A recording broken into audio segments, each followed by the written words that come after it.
السلام علیکم ورحمۃ اللہ وبرکاتہ۔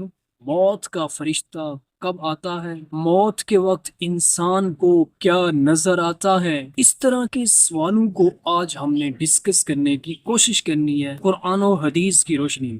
اللہ تعالیٰ قرآن مجید میں فرماتے ہیں قُلْ يَتَوَفَّاكُم مِّنَ الْمَوْتِ الَّذِي وُكِّلَ بِكُم، کہہ دو موت کا فرشتہ تمہیں وفات دیتا ہے جو مقرر، یعنی حضرت اسرائیل علیہ السلام جو مقرر ہیں اس کام کے لیے، مطلب کہ موت، ڈیتھ، یہ سب چیزیں جو کرتے ہیں پوری دنیا میں وہ حضرت اسرائیل علیہ السلام، تو یہ اللہ کی طرف سے مقررہ وقت پر جب ایک بندے کا وقت کمپلیٹ ہوتا ہے دنیا میں تو وہ آتے ہیں اور انسان کی روح قبض کرتے۔ تو اب سوال پیدا ہوتا ہے جب انسان مرتا ہے کیا اس کو کچھ نظر آتا ہے؟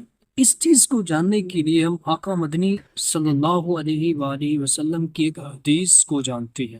رسول اللہ صلی اللہ علیہ وسلم نے فرمایا جب ایک مومن اس دنیا سے جاتا ہے، مرتا ہے، جب اس کی موت کا وقت آتا ہے تو اس کے سامنے سفید چہرے والے فرشتے جنتی لباس لے کر آتے ہیں، اس کو پھر لے کے جاتے ہیں۔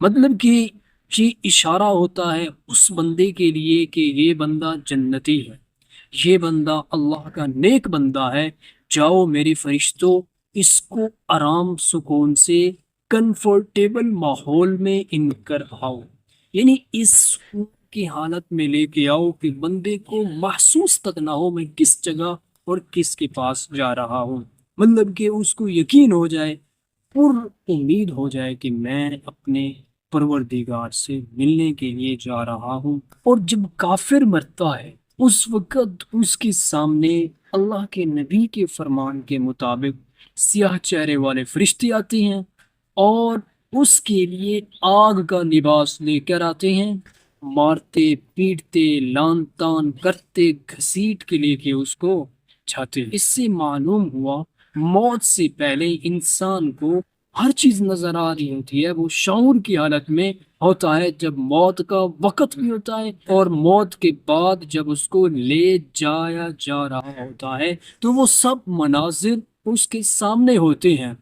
ایک اور سوال پیدا ہوتا ہے کیا انسان کو موت کا وقت معلوم ہو جاتا ہے؟ مطلب کہ جب انسان کو موت آتی ہے، موت کا وقت اس کے قریب آتا ہے تو اس کو معلوم ہوتا ہے کہ میں مرنے والا ہوں۔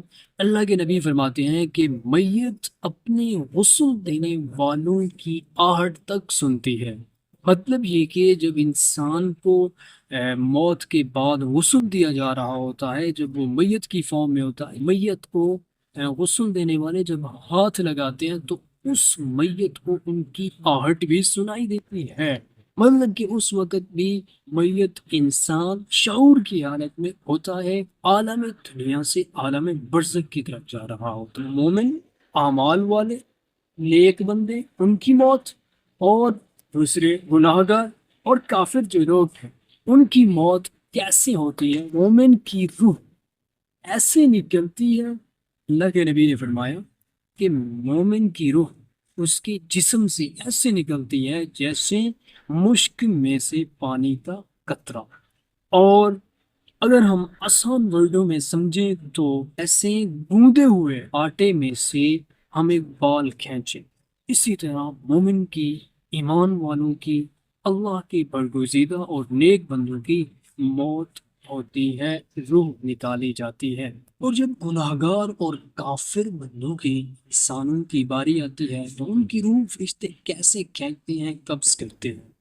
اللہ کے نبی فرماتے ہیں ان کی روح ایسے نکالی جاتی ہے ایسے کانٹوں سے بھیگی ہوئی روئی کھینچی جائے، مطلب کہ کپاس کو کانٹوں پر پھینکا جائے اور اس کو جب کھینچا جائے وہ جیسے دھڑتی جاتی ہے، وہ کانٹوں سے چپکتی جاتی ہے، تو فرشتے آ کے گناہگار کی، کافر کی روح ایسے کھینچتے ہیں۔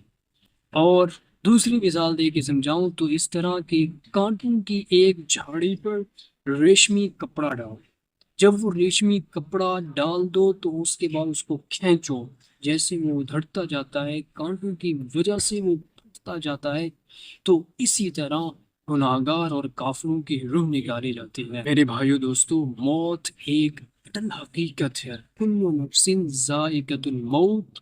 اللہ تعالیٰ فرماتے ہیں کہ ہر سی روح کو موت کا ذائقہ چکھنا ہے۔ مطلب کہ اگر ہر سی روح نے موت کا ذائقہ چکھنا ہے تو ہمیں پہچان لینا چاہیے اللہ نے اپنی اس کتاب میں یہ فرمایا، جو کتاب اللہ نے فرمایا خود کہ یہ قیامت تک کے انسانوں کے لیے ہدایت ہے، مشعل راہ ہے، تو پھر ہمیں جان لینا چاہیے موت تو ہمیں ہونی ہے۔ تو پھر ہم کیوں ادھر ادھر بھٹک رہے ہیں؟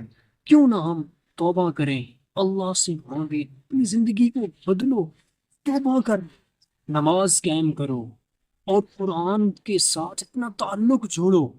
ہو سکتا ہے کہ جو یہ سانس ہم اندر لے کے گئے ہیں باہر نہ نکال سکیں، جو باہر نکالی اندر نہ لے کے جا سکیں۔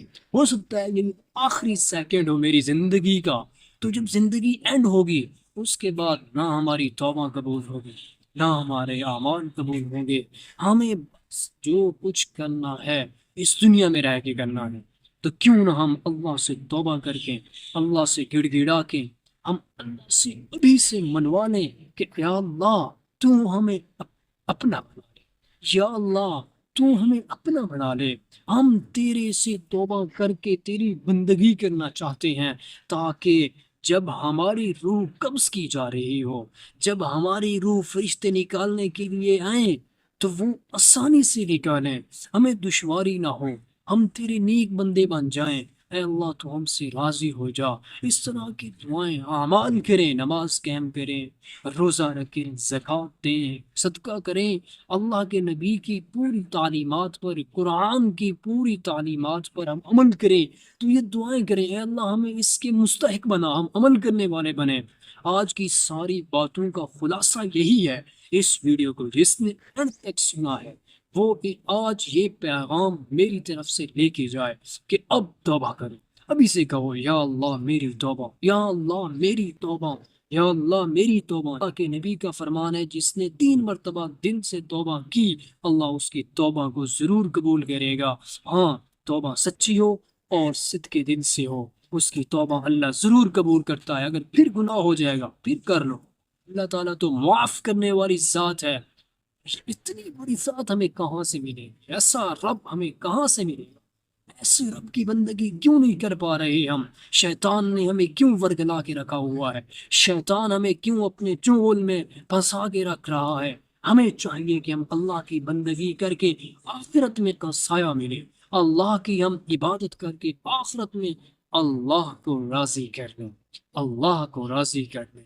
آج کے سب حالات خراب ہیں تو ان کی مین ریزنز یہی ہیں کہ ہم نے اللہ کو ناراض کر کے رکھا ہوا ہے۔